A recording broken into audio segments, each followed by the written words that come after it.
ভাই শুরু করাটা সবচেয়ে বড় চ্যালেঞ্জ। শুধু একবার শুরু করতে পারলে কিন্তু সফলতার মুখ দেখা সম্ভব। যারা গরুর খামার শুরু করতে চাইতেছেন কিন্তু পারতেছেন না, ডিসিশন নিতে একটু হিমশিম খাচ্ছেন, তাদের জন্য আজকের ভিডিওটা। ভাই আপনারা যারা গরু খামার শুরু করুন তাদেরকে বলবো যেভাবে গরু খামার শুরু করবেন।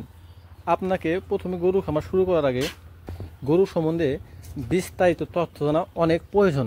কারণ হচ্ছে আপনি নতুন নতুন খামার শুরু করবেন, গরুর কীরকম রোগ বেলায় হয়, গরুর দানাদার খাদ্য কীরকমভাবে তৈরি করতে হয়, গরুকে কোন সময় খাদ্য দিতে হয়, গরুর জন্য কাঁচা ঘাস কী পরিমাণ দরকার, সব কিছু A to Z জানা কিন্তু দরকার।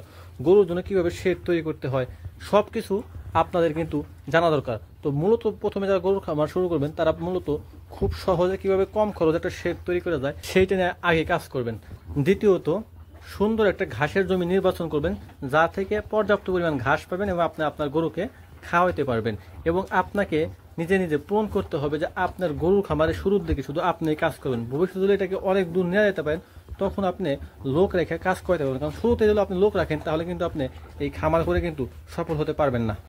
আসসালামু আলাইকুম প্রিয় খামারি ভাইরা, বা যারা নতুন নতুন খামার শুরু করতে চাইতেছেন তাদের জন্য একটু কিছু পরামর্শ দেবো। যদি আমি খুব ছোট মানুষ, তারপরেও আমি আমার বাস্তব অভিজ্ঞতা থেকে আপনাদের সাথে কিছু আমার অভিজ্ঞতা শেয়ার করব। আমি এবার মাস্টার্স পরীক্ষা শেষ করলাম আল্লাহর রহমতে। তো এই পড়াশোনার অবস্থায় খামার শুরু করা, বিশেষ করে যারা প্রচুর পরিমাণে পড়াশোনা করছেন এবং পড়াশোনা প্রায় শেষ করে ফেলছেন, তারা যদি খামার শুরু করতে চান তাদের জীবনে যে কী পরিমাণ যে কথা শুনতে হবে সেটা আজকের এই ভিডিওটা দেখলেই বুঝতে পারবেন। আমি যখন খামার শুরু করতে চাইলাম মূলত এখানে প্রথম বাধা হয়ে দাঁড়িয়েছে আমার পরিবার।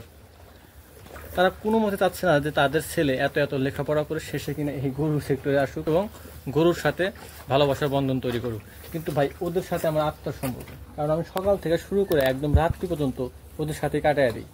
ওদের সাথে একটা ভালোবাসার বন্ধন তৈরি হয়েছে। যারা নতুন নতুন খামার শুরু করেছে তাদেরকে বলবো ভাই আপনারা সব সময় ভেবে চিন্তে পদক্ষেপটা নেবেন। কারণ খামার করার শুরুর দিকটা হচ্ছে আসল সময়। আমরা যদি প্রথমে যদি খামার করার সময় যদি বড় লসের সম্মুখীন হই তাহলে কিন্তু পরবর্তীতে কিন্তু সেটা আমরা পুষে নিতে পারবো না। একবার যদি আপনি শুরুতে লস করে বসেন তাহলে ফ্যামিলি কিন্তু আপনাকে সাপোর্ট দেবে না। সেজন্য আপনাকে প্রথমে ভেবে চিন্তে পদক্ষেপ নিতে হবে, শুরুর দিকে আপনাকে লসের মুখটা না দেখতে হয়। এই জন্য আপনাদেরকে আমি বলবো আপনারা শুরুর দিকে একটা বা দুইটা গরুতে শুরু করেন এবং তাতে করে কী হবে, লস হলেও খুব বেশি পরিমাণ হবে না।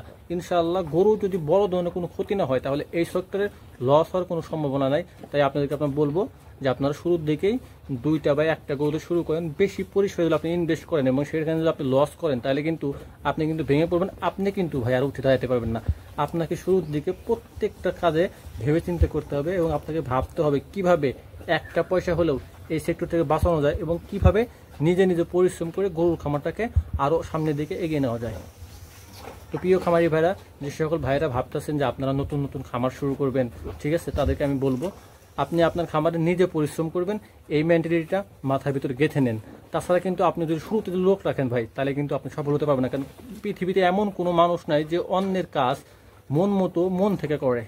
যদিও আপনি তাদের টাকা পয়সাতে রাখবেন, যতক্ষণ আপনি তাদের সামনে থাকবেন ততক্ষণ তারা ভালোভাবে কাজ করবে। যখন আপনার চোখের আড়ালে চলে যাবে তারা কিন্তু কখনোই ভালোভাবে কাজ করবে না। তাহলে আপনাকে যদি আপনার খামারে সবসময় সামনে থাকতেই হয় তাহলে সেই কাজগুলো আপনার করাই ভালো। আশা করি বুঝতে পারছেন। আমি দেখেন ভাই একটা গরু শুরু করছিলাম আল্লাহর রহমতে, এখন আমার এই যে আমার স্বপ্নগুলো আপনারা দেখতে পাইতেছেন।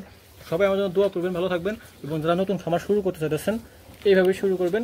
খামারে প্রথমে কিন্তু আপনারা আমার মতো এরকম পাকা করবেন না, আপনারা চেষ্টা করবেন কীভাবে ছোটো করে বাঁশ দিয়ে বা যে কোনো সহজ উপায়ে চারি দিয়ে কোনো মতো চারি বসায় কীভাবে গরুকে লালন পালন করা যায়।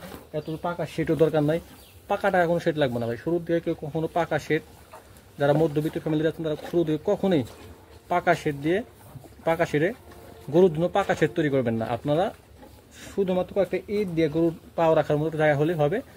তো সবাই ভালো থাকবেন, সুস্থ থাকবেন। আমি আশা করি ভিডিও থেকে আপনারা উপকৃত হয়েছেন। অবশ্যই একটা লাইক এবং আপনার কমেন্ট অবশ্যই কমেন্ট বক্সে জানাবেন। আসসালামু আলাইকুম রহমতুল্লাহি ওয়া বারাকাতুহু।